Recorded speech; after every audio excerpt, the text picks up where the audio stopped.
ao Deus desconhecido. Esta é a mensagem que vamos trabalhar na segunda parte do capítulo 17 do livro de Atos. Os judeus, não conformados com a mensagem de Paulo, que estava pregando também em Bereia, diz que alguns deles foram ali e inflamaram novamente as multidões, as pessoas, de modo que os responsáveis por Paulo levaram ele até Atenas. Diz que enquanto Paulo esperava em Atenas os seus companheiros de trabalho, diz que seu espírito se revoltava em face da idolatria dominante na cidade.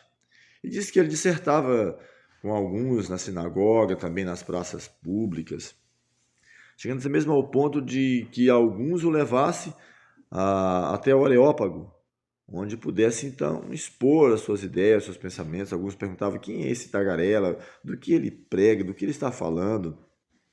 O verso 21 do capítulo 17 diz que todos os de Atenas e os estrangeiros também residentes de outra coisa não cuidava, senão de dizer ou ouvir as últimas novidades. Diz o texto ainda que, levantando-se no meio do Areópago, no caso Paulo, ele diz: Senhores atenienses, em tudo vos vejo acentuosamente, acentuadamente, na verdade, religiosos. Ele não disse, chamamos de quem sabe de pagão, de adoradores a deuses falsos. Ele diz: eu vejo religiosos, vocês são religiosos. Porque passando e observando os objetos de vosso culto, encontrei também um altar que estava inscrito ao Deus desconhecido. Então eles adoravam os deuses que eles conheciam, mas no entanto também eles colocaram um altar ao Deus desconhecido. E Paulo, pegando então essa oportunidade, diz: é exatamente este que vocês adoram sem conhecer. É precisamente esse aquele que eu anuncio. É este o Deus que fez o mundo e todas as coisas que nele existem, sendo ele Senhor do céu, da terra. Ele não habita em santuário feito por mãos humanas, e ele nem é servido ou não necessita de que alguém o sirva.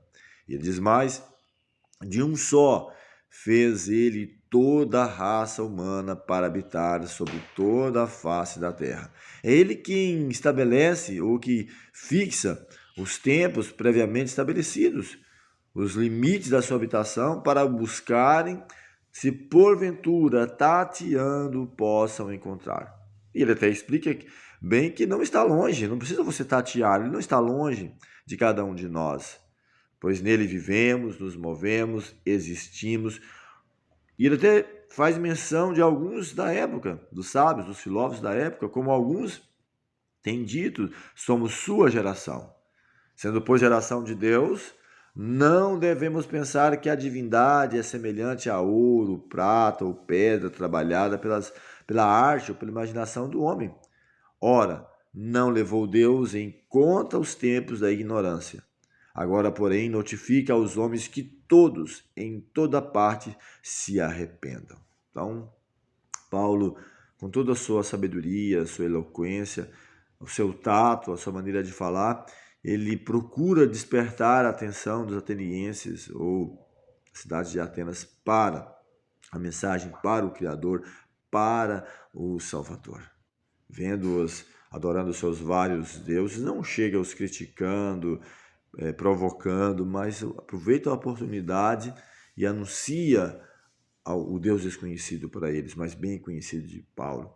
E ele fala que Deus não leva em conta o tempo da ignorância. E de igual forma também, Deus não leva ao tempo da ignorância onde eu e você, quem sabe, não conhecemos determinadas verdades ou pontos importantes, cruciais para a nossa salvação. Mas é anunciado a todos que ouvem a mensagem, que possam crer nesse Salvador, em Cristo, e assim a cada dia crescer na graça e no conhecimento do Senhor Jesus.